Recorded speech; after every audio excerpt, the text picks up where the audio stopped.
नमस्कार मित्रमैत्रिणींनो, डॉक्टर संग्राम पाटील इंग्लंडवरून बोलतो.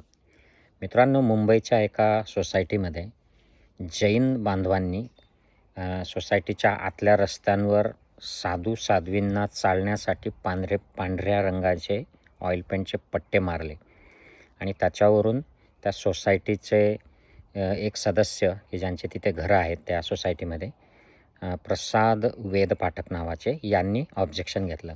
त्यांना या प्रकरणामध्ये विश्वासात गेलं नव्हतं आणि त्यांना एक प्रकारे हे एक धार्मिक जे कृत्य केलं गेलं ते पसंत नव्हतं. त्यांना ते स्वतःच्या स्वातंत्र्यावर घाला आणण्यासारखं, एक दादागिरीसारखं ते वाटलं आणि त्यांनी विद्रोह केला. त्यांना भरपूर प्रतिसाद मिळाला सोशल मीडिया, मेन मीडियामध्ये.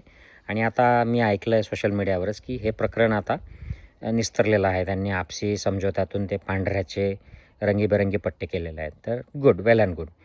मला हे सांगायचं आहे की खरं तर मी स्वतः श्रमण संस्कृतीचा खूप मोठा प्रशंसक आहे आणि मला खूप आदर आहे श्रमण संस्कृतीबद्दल. मग ते भगवान महावीर असोत किंवा भगवान बुद्ध असोत, आणि त्यांच्या परंपरेबद्दल, साधू साध्वी किंवा भिखू यांच्याबद्दलही, आणि जे संन्यासी, जे खरे संन्यासी आहेत, जैन साधू साध्वी हे खरे प्रकारचे संन्यासी असतात, कारण ते अनवाणी पायाने चालतात. त्यांना त्यांच्या स्वतःचं असं काहीच नसतं. आणि बरेचसे भिक्खू देखील असे असतात, आणि असे जे काय साधू देखील असतील काही ऋषी, त्यांच्याबद्दलही मला आदर आहे. परंतु ही जी पांढऱ्या पट्ट्यांच्या निमित्ताने जो एक प्रकारचा डॉमिनन्स या वेद पाठक यांना वाटला, जी दादागिरी वाटली, अशी दादागिरी आपल्याला समाजाच्या अनेक क्षेत्रात, भारतीय जो समाज आहे त्याच्यामध्ये दिसून येते. आता तिथे मुंबईचंच उदाहरण घ्या. तिथे मुंबईमध्ये अशा बऱ्याच सोसायटीज आहेत की जिथे आडनावं बघून घरं विकायचे की नाही हे ठरवलं जातं. म्हणजे घर भाड्याने सुद्धा दिलं जात नाही. काही दलित असले, आदिवासी असले, शूद्र असले, मुस्लिम असले, तर यांना भाड्याने सुद्धा घरं मिळत नाहीत. आणि हे माझं प्रत्यक्ष, ज्यांना हा त्रास झालेला आहे त्यांच्या अनुभवातून मी सांगतोय. मला माहीत आहेत असे लोक. तर ही किती मोठी दादागिरी आहे, किती हा डॉमिनन्स आहे, इंटॉलरन्स आहे. एवढं जाऊ द्या, महाराष्ट्राची राजधानी असलेल्या मुंबईमध्ये मराठी भाषा बोलत असाल तर काही कॉलन्यांमध्ये, काही सोसायट्यांमध्ये तुम्हाला घर मिळत नाही, ऑफिस मिळत नाही. तर ही जी दादागिरी आहे ही इतर क्षेत्रातही आपल्याला दिसते. मी आता मला भारतात 4 महिने सलग राहण्याचा योग आला. एवढं मी गेल्या 12 वर्षात राहिलेलं नव्हतो.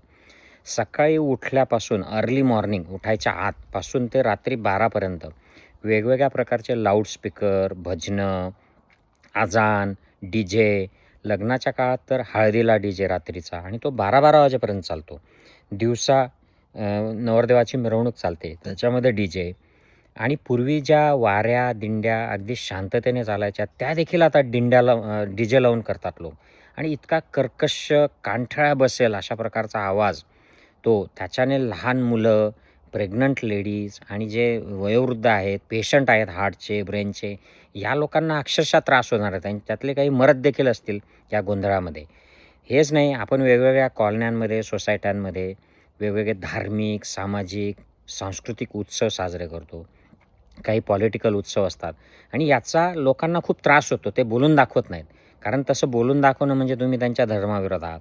बोलून दाखवलं म्हणजे तुम्ही देशद्रोही, म्हणजे तुम्ही समाजद्रोही. तुम्हाला एकटं पाडलं जातं, तुम्हाला टार्गेट केलं जातं, आणि मग तुम्हाला त्रास दिला जातो. अशा अनेक ठिकाणं आहेत. कोणी काय कपडे घालावेत, कोणी काय खावं, कोणते दुकानं कधी सुरू ठेवावेत, कधी बंद ठेवावेत, ह्याबद्दलसुद्धा लोकांवर दादागिरी केली जाते. आणि या सगळ्यामुळे होतं काय, जयंत्यांचं उदाहरण घ्या तुम्ही. जयंत्या सगळीकडे झेंडेच झेंडे, सगळीकडे बॅनर्सच बॅनर्स. मी मध्यंतरी मुंबईत असताना बॅनर्स बघितले, तर फ्रान्सच्या राष्ट्राध्यक्षाच्या बॅनरवर एका पॉलिटिकल पार्टीने फोटो टाकलेलं, बॅनर लावलेले सगळीकडे, आणि त्यांच्या पक्षीय चिन्हासकट. मला प्रश्न पडला की हा मॅक्रॉन कधी यांच्या पक्षात सामील झाला म्हटलं. मागे G20चं शिखर हे होतं, शिबिर, कॉन्फरन्स भारतामध्ये, आणि मुंबई अख्खी रंगवली बॅनर्सने, नेत्या पुढाऱ्यांच्या बॅनर्सने. तर हे जे त्यांच्या पॉलिटिकल पार्टीचे समर्थक नसतात, त्यांच्यासाठी हे अगदी दडपण आणणारं असतं. Boss is watching you all the time, दादागिरीसारखं असतं. तर ही जी पांढऱ्या पट्ट्याची जी दादागिरी आहे, त्या जैन बांधवांनी कदाचित त्या दादागिरीच्या किंवा डॉमिनन्सच्या ह्याच्यासाठी नाही केलेलं आहे मोस्ट लाईकली. परंतु जे वाटलं, समोरचे जे वेद पाठक आहेत त्यांना ज्या पद्धतीने ते वाटलं, असं वाटणं हे आपल्या समाजामध्ये, देशामध्ये वारंवार रोज होत आहे. पण लोकांना पाठकांनी त्याला वाचा फोडली, विद्रोह केला. त्यांना समर्थन मिळालं. परंतु असे अनेक समाज आहेत, असे अनेक लोक आहेत, की ज्यांना हे बोलण्याचं धाडससुद्धा होत नाही. त्यांना त्रास होत असतो. त्यांच्या स्वातंत्र्यावर गदा आलेली असते. त्यांना भीती वाटते. परंतु ते बोलूसुद्धा शकत नाहीत. असे भरपूर लोक आहेत. याच काही पंथातल्या साधूंनी मी त्यांचे व्हिडिओ बघितलेले आहेत. ते मायनॉरिटीच्या विरोधात किंवा दलितांच्या विरोधात अशा प्रकारचे विरोधातले स्टेटमेंट करतात आणि ते त्यांच्या विरोधात आवाजसुद्धा उठू शकत नाहीत. अनेक साधू, धार्मिक, पॉलिटिकल नेते इतरांच्या विरोधामध्ये, समूहाच्या विरोधामध्ये बोलतात. जातींच्या, धर्मांच्या विरोधामध्ये आणि त्यांना आवाज, त्याचं उत्तरसुद्धा देता येत नाही. ही जी दादागिरी आपल्याकडे जी आहे, ही संविधान विरोधी आहे. ही धर्मविरोधीसुद्धा आहे. आपण श्रमण संस्कृती, कुठलंही बुद्धिझम घ्या, जैनिझम घ्या, सिखिझम घ्या, कुठलंही अशा प्रकारचं एका विशिष्ट समाजाला भीती वाटेल, दादागिरी केल्यासारखं वाटेल, त्यांना एकटं पाडल्यासारखं वाटेल, काही लोकांना आपल्यामुळे त्रास होईल. परपीडा हे पाप आहे. तुम्ही वैदिक ज्यांना जे धर्म मानतात, हिंदू धर्म त्याचा पुढे झाला, ब्राह्मण धर्म आणि हिंदू धर्म, परपीडा पाप, याच्यात पुण्य कसलं आहे? त्यामुळे अशा प्रकारचं जी परिस्थिती आपल्या पूर्वजांनी ही ओळखली आणि स्वातंत्र्य जेव्हा मिळालं तेव्हा संविधानामध्ये महात्मा गांधी, पंडित जवाहरलाल नेहरू आणि घटनेचे शिल्पकार बाबासाहेब आंबेडकर यांनी ही सोय केली की कोणी कितीही मायनॉरिटी असेल संख्येमध्ये तरी त्यांना या देशामध्ये सुरक्षित वाटलं पाहिजे, असं वातावरण निर्माण करणं हे सरकारचं, प्रशासनाचं आणि आपलं नागरिक म्हणून कर्तव्य आहे.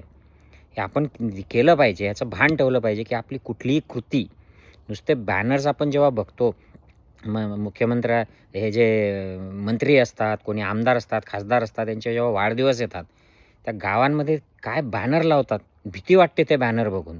आणि असे काही क्रिमिनल लोक, 2 नंबरचे धंदे करणारे लोक, काळ्या प्रकारचे कामं करणारे लोक, यांचे देखील बर्थडेचे बॅनर, याचे बॅनर्स लागतात.